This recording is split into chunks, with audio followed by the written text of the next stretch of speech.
Shalom kasih Kristus, bagaimana kabarnya hari ini? Saya percaya saudara dan kita semua dalam keadaan baik, bahkan semakin memiliki pengalaman yang luar biasa dan memiliki satu hal yang bijak dalam tindakan dan perkataan. Mari tetap melekat dalam Tuhan melalui renungan hari ini, agar kita menjadi pribadi yang memiliki perkataan berkualitas sesuai dengan firman Tuhan. Kita berdoa. Bapa yang baik, terima kasih buat kesempatan dan waktu hari ini di mana kami dapat kembali menerima kebenaran firman Tuhan. Biarlah Roh-Mu yang kudus mencerahkan, membawa pikiran dan hati kami untuk mengerti setiap kebenaran firman-Mu, agar firman-Mu mencerahkan pikiran dan mengubahkan hati, sehingga kami semakin tertanam di dalam Engkau. Terima kasih Tuhan, ini doa kami dalam nama Tuhan Yesus. Amin. Melekat dalam Tuhan bertema awasi perkataanku. Mazmur 141 ayat 3, demikian firman Tuhan. Awasilah mulutku ya Tuhan, berjagalah pada pintu bibirku. Kasih Kristus, yang banyak terjadi permasalahan di masyarakat mungkin lebih banyak ditimbulkan akibat perkataan, bukan perbuatan.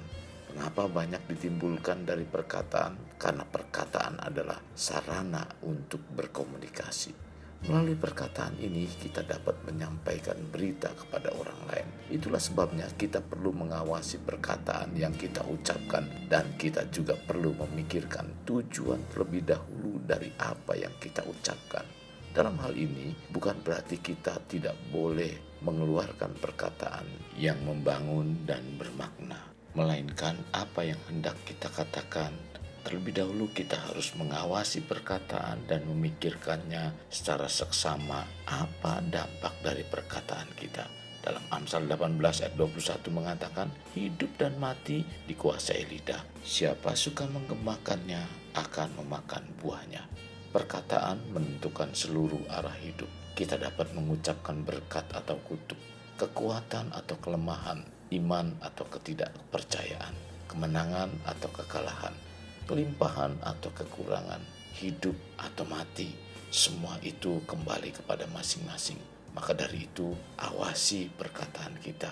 Jika kita terus-menerus mengucapkan perkataan negatif yang menunjukkan ketakutan, keraguan-raguan, dan keputusasaan, maka itu berarti kita telah mengarah hidup kita kepada kehidupan di dalam keputusasaan dan kekalahan.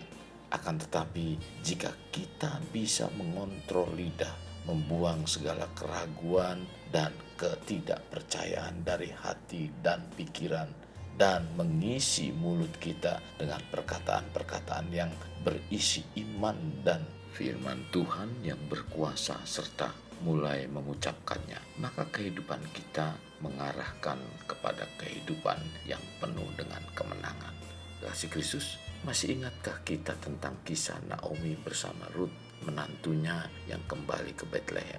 Dikatakan dalam Rut 1 ayat 19 sampai dengan 20. Dan berjalanlah keduanya sampai mereka tiba di Bethlehem.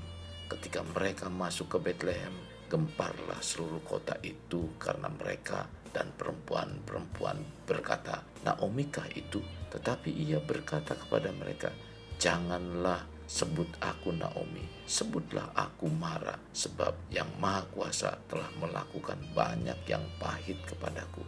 Naomi pulang dalam kegagalan, sehingga menyuruh orang-orang memanggilnya Mara.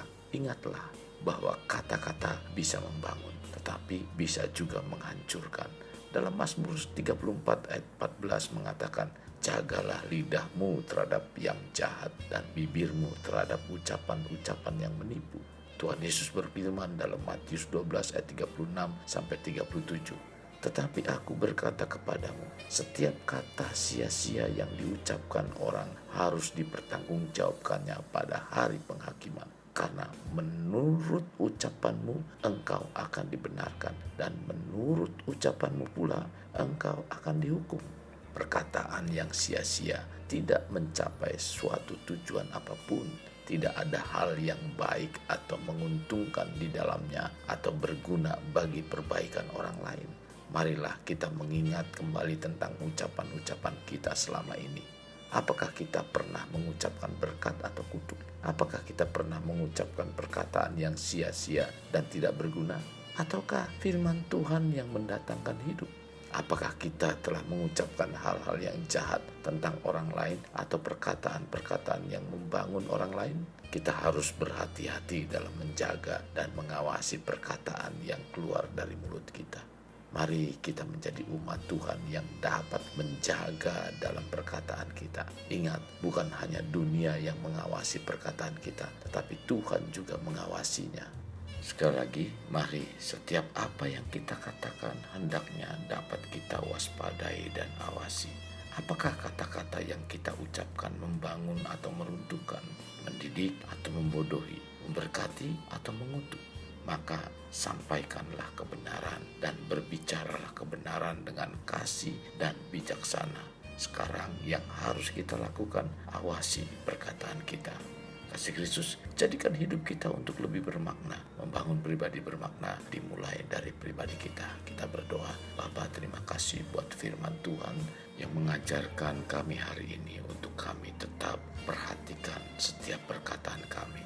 Agar apa yang kami katakan Tuhan sungguh merupakan kata-kata yang membangun, yang membawa satu makna yang indah, yang baik bagi orang lain. Terlebih Tuhan bagi anak-anak dan keluarga kami Tuhan.